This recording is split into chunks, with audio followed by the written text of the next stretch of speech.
Good morning. Pagi ini kita akan membahas topik yang sangat menarik, bagaimana produktif untuk Tuhan di segala musim kehidupan. Dan topiknya kita ambil dari Kejadian 41, khususnya ayat 1 sampai 51. Kisah tentang Yusuf. Saudara, Anda sadar atau tidak, Tuhan ingin kita selalu produktif di segala musim kehidupan, terutama untuk Dia. Saudara, Tuhan memanggil setiap kita tetap produktif di segala musim kehidupan, bukan hanya saat segalanya mudah, tetapi juga saat masa sulit datang. Jadi dalam kehidupan ini tentu ada masa sulit, ada juga yang disebut musim hujan, musim kemarau. Nah, mungkin masa sulit bicara tentang musim kemarau, dan masa berkelimpahan mungkin bisa kita sebut musim hujan, ya saudara. Jadi bukan hanya saat kita semuanya mudah, Tuhan ingin kita produktif, tapi juga saat masa sulit, kita harus bisa tetap produktif, bukan sekedar sibuk, tetapi menghasilkan buah yang memuliakan Tuhan di setiap musim. Saudara, Kejadian 41 ini menggambarkan perjalanan Yusuf dari penjara menuju istana. Setelah menafsirkan mimpi Firaun, Yusuf diangkat menjadi penguasa nomor 1 di Mesir. Dan inti dari kisah Yusuf ini, seperti kita tahu, ini bukan hanya tentang promosi, saudara, tetapi tentang manajemen musim kehidupan. Dikatakan di Kejadian 41 ayat 29 sampai 30, saudara, akan datang 7 tahun kelimpahan besar di seluruh tanah Mesir.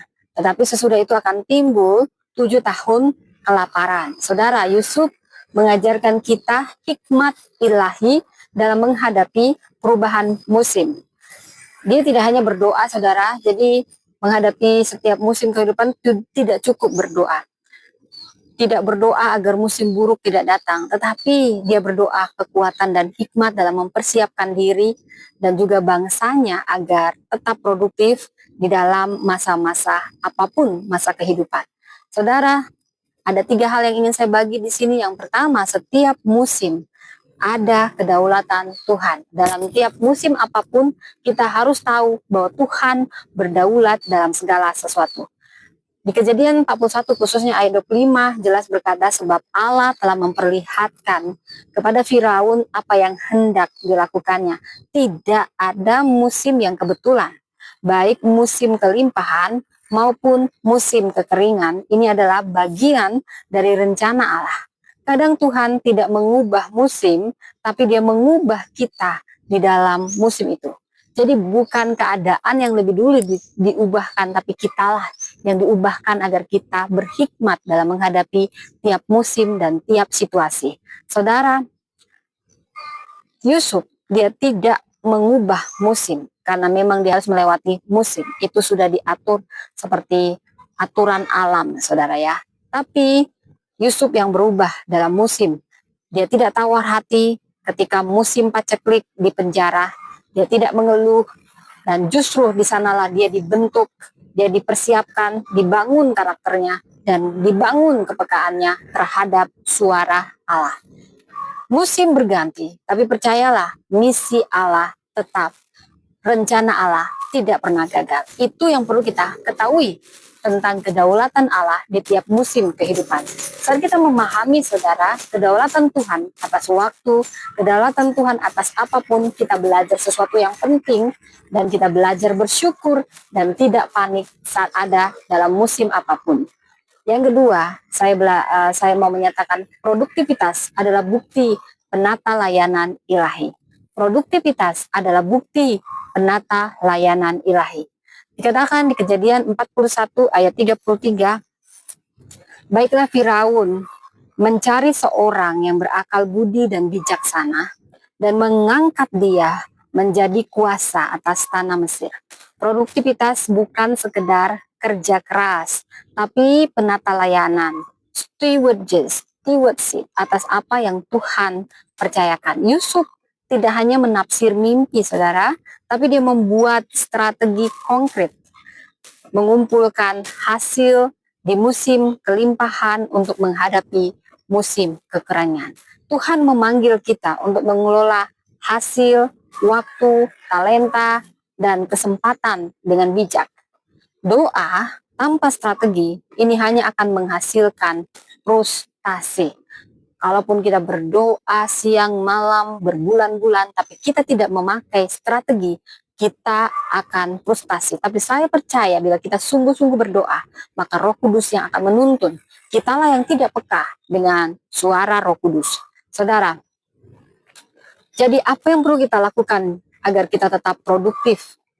Pertama, kita perlu membuat perencanaan, life plan, baik itu mulai dari harian, mingguan, bulanan, tahunan, dan spiritual goal. Apa yang ingin Tuhan hasilkan dalam hidup kita tahun ini? Kita perlu catat berkat Tuhan di musim baik. Itu adalah gandum yang kelak menopang kita di musim kering. Kita perlu memiliki mentor atau pembimbing rohani untuk membantu menilai produktivitas rohani kita.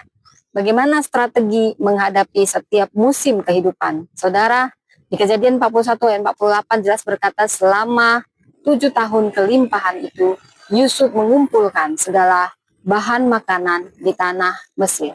Saudara, musim baik atau kelimpahan ini fokus pada penyimpanan, baik pembentukan dan juga penguatan. Kita perlu menyimpan hasil, bukan hanya uang, tapi pengalaman dan pelajaran rohani. Jangan terlena oleh kenyamanan, justru kita perlu mempersiapkan prepare for impact. Saudara, dikatakan di Amsal 10 ayat 5, siapa yang mengumpulkan pada musim panas, ia anak yang berakal budi. Lalu ada musim baik kelimpahan, maka ada juga musim yang kita mungkin pikir musim buruk atau kekeringan. Bagaimana kita menghadapi musim ini? Kita perlu fokus pada iman, ketekunan, dan ketaatan. Saudara tidak perlu panik saat Anda di musim yang demikian. Kita perlu menggunakan apa yang telah dikumpulkan di musim baik. Di musim ini, Tuhan menajamkan fokus dan memurnikan motivasi. Dikatakan diberkatilah orang yang mengandalkan Tuhan. Ia tidak khawatir dalam tahun kering. Yeremia 17 ayat 7 sampai 8. Musim baik adalah waktu menanam. Musim buruk adalah waktu menuai karakter. Saudara, kita perlu membuat seasonal atau bulanan, musiman, reflection setiap 3 bulan. Apa yang Tuhan ajarkan, apa yang harus dikembangkan. Jangan menilai kesetiaan Tuhan dari cuaca hidupmu hari ini. Ia tetap bekerja di balik musim. Yang kita bicara tentang perencanaan adalah bagian dari iman. Perencanaan justru bagian dari iman. Bila kau beriman, maka kau membuat perencanaan. Di Kejadian 41 ayat 34 jelas berkata, baiklah Firaun bertindak demikian. Yusuf mengajarkan bahwa iman dan perencanaan tidak saling bertentangan. Perencanaan yang rohani selalu hadir dari pewahyuan dan berujung pada tindakan nyata. Bagaimana langkah-langkah membuat rencana produktif untuk Tuhan? Pertama, mendengar. Minta Tuhan tunjukkan fokus musim hidupmu. Mazmur 32 ayat 8. Menulis, kita perlu menuliskan visi dan target. Habakuk 2 ayat 2. Menilai, kita perlu evaluasi hasil dengan rendah hati. Menyesuaikan, jika Tuhan ubah arah, taat dengan cepat. Memberi buah, kita pastikan hasilnya menolong orang lain, seperti Yusuf menolong bangsa lain. Visi tanpa perencanaan, ini hanya akan menjadi mimpi. Perencanaan tanpa doa akan menjadi beban.